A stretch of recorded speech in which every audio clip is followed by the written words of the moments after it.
दोस्तों, आप सभी को मेरा प्यार भरा नमस्कार प्रणाम। मैं एक कविता लिखा हूँ जिसका नाम रखा हूँ मोदी चालीसा। इसमें किसी का बुराई नहीं किया हूँ। जो हमारे और आपके सामने गुजरा है उसी को उठाकर कुछ शब्दों से संजोकर आपके बीच रखने का प्रयास किया हूँ। मुझे उम्मीद है आपको पसंद आएगा। अगर पसंद आए तो एक लाइक ज़रूर कर दीजिएगा। जब कांग्रेस के करतूतों से भारत के लोग तबाह हो चुके थे, तब सबके मन में एक बदलाव की भावना जगी। उसके बाद क्या-क्या हुआ, उसी को आपके सामने रखने का प्रयास किया हूँ।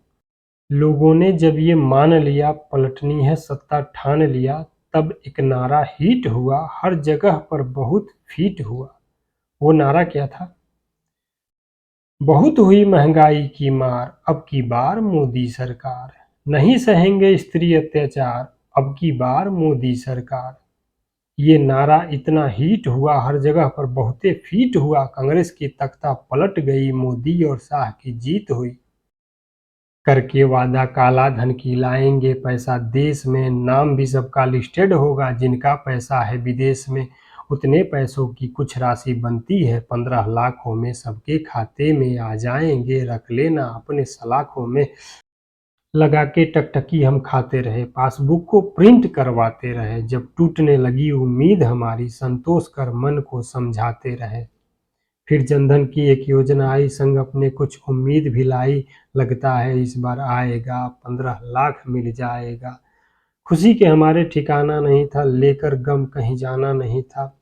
एक दिन ऐसी कुछ बात हुई, कुछ लोगों की आखिरी रात हुई। उसमें शामिल वो नोट भी था, कई महिलाएं भी मुस्मात हुई। नोटबंदी करने के बाद जनाब बोले थे कि 50 दिन दे दो, उसके बाद मैं देश को बहुत अच्छे स्थिति में ला दूंगा। बोले 50 दिन और दे दो, रखो हम पर पूरा विश्वास। आतंकी का कमर तोड़ दिया, रोजगार हुआ उनका सत्यानाश। दूसरा वादा रोजगार का था, ये भी मोदी सरकार का था। नौकरी देंगे हम 2 करोड़, ये नारा उस प्रचार का था। एक बार मंत्री मुंह खोले, तलो पकौड़ा आकर बोले। ये सुनकर चकनाचूर हुआ, नौजवानों से नौकरी दूर हुआ। एक नेता मंद भरोसेदार टीवी पर आकर बोल दिए, वो नौकरी 15 लाख थी झूठी, सरकार का पोल वो खोल दिए। छोड़ उम्मीद सब काम धंधे में, अपने अपने लगने लगे। जो भी मिले जीवन चले, यही सोचकर जगने लगे। 5 साल छोटा समय था, हम सब उसे इग्नोर किए। कर्मठ जुझारू नेता जानकर एक और मौका पुरजोर दिए। अगले बार 20 की धमाकेदार शुरुआत हुई। पिछले मुकाबले इस पारी में सांसदों की बरसात हुई।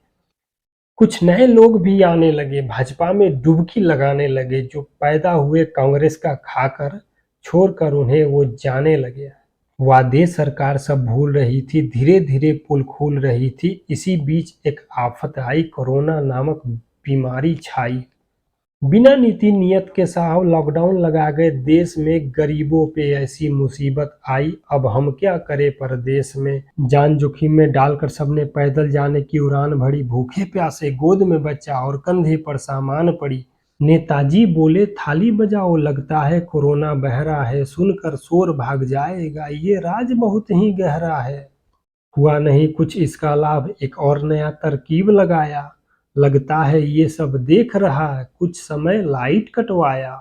आइडिया जितना था लग गए, सब करके बेचारे थक गए। नेताजी छुप छुप आते रहे और मन की बात सुनाते रहे। कुछ दिन बाद एक पैकेज आया, 20 लाख करोड़ देशवासी पाया। पैसा था या कागज का टुकड़ा, बहुत दिनों तक समझ न पाया। बहू बेटियों के साथ अगर हो जाती घटना देश में, घंटों तक भाषण देने वाला निकल जाता है विदेश में। दर्द वो क्या स्त्री की जाने, जो खुद ही पत्नी छोड़ा था। 7 जन्मों की कसमें खाकर पल भर में रिश्ता तोड़ा था। वो बात समझ अब आने लगी, पैसों से विधायक खरीदाने लगी। 20 लाख करोड़ कहाँ यूज हुआ, ये सोचकर मैं कंफ्यूज हुआ। खरीद कर विधायक क्या पाओगे, हम पर कितना बोझ बढ़ाओगे। तुम अपनी झोली भरते रहे, गरीब यहाँ के मरते रहे। आए जब ये सत्ता में, जवानों को ओआरपी दिए। कुछ सालों के बाद सूद समेत वापस लिए।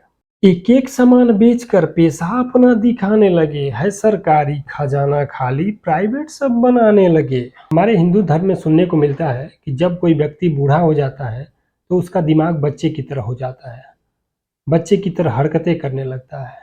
मैं 6-7 लोगों के साथ काफी समय बिताया हूँ और मैं गहराई से अध्ययन किया हूँ कि बिल्कुल बच्चों की तरह दिमाग हो जाता है, बच्चों की तरह जिद करने लगते हैं, तमाम तरह की बच्चों वाली हरकतें करने लगते हैं। फ़र्क सिर्फ इतना होता है कि जब कोई बच्चा गलती करता है तो पिता के द्वारा उसे अच्छी तरह से कूटा जाता है, लेकिन वहीं कोई बुजुर्ग या पिता करे तो हम मजबूरी बस उन्हें डांटते हैं। लेकिन इसमें गलती बुजुर्ग या पिता का भी नहीं होता है, क्योंकि धीरे धीरे उनकी जो सोचने की शक्ति होती है वो खत्म होने लगती है और जिद्दी बन जाती है, बच्चों की तरह जिद्दी बन जाती है। तो इस पे कुछ लाइन लिखा हूँ। मैंने एक सर्वे किया, सट्ठा पे सब सठियाते हैं, करते हैं जिद बच्चों के जैसा, बिना मतलब के चिल्लाते हैं। और एक महत्वपूर्ण बात जो हम बचपन से देखते आ रहे हैं, 60 की उम्र में हमें रिटायर कर दिया जाता है। इसलिए रिटायर कर दिया जाता है कि हम थक गए हैं, हम उस एनर्जी के साथ काम नहीं कर सकते हैं जिस एनर्जी के साथ पहले करते थे, और हमारी मानसिक स्थिति भी अच्छी तरह से काम नहीं करती। हम भी खुद को रिटायर मानकर घर चले आते हैं, और ये बात सही भी है, क्योंकि जब कोई व्यक्ति बूढ़ा हो जाता है तो उसकी जो सोचने की शक्ति है वो धीरे धीरे खत्म होने लगती है, कम हो जाती है। तो ये कदम मेरे हिसाब से अच्छा है। लेकिन क्या सिर्फ नौकरी करने वाले ही थकते हैं? क्या इनका ही दिमाग कम हो जाता है? और ये जो नेता हैं, ये कभी नहीं थकते? इनका दिमाग कम नहीं होता है? क्या इनको भगवान अलग से बनाकर भेजे हैं? नहीं ना। इस पर कुछ लाइन है, इस कविता का आखिरी और महत्वपूर्ण, इस पे ध्यान दीजिएगा। तो फिर ये क्यों नहीं खुद को रिटायर मानते हैं? मुझे ऐसा लगता है कि इनको भी रिटायर होना चाहिए, और जब इस तरह से काम होने लगेगा तो मुझे पूरा यकीन है भारत में विकास होगा, अवश्य होगा। 60 नहीं 65 तुम ले लो, उसके बाद न देश से खेलो, सत्ता का मोह तुम काबू करो, ऑटोमेटिक इस्तीफे लागू करो। अगर ऐसा होने लगे तो मैं उम्मीद के साथ कह सकता हूँ विकास होगा, अवश्य होगा। धन्यवाद। अच्छा लगे तो लाइक, शेयर और कमेंट जरूर कर दीजिएगा। जय हिंद, जय भारत।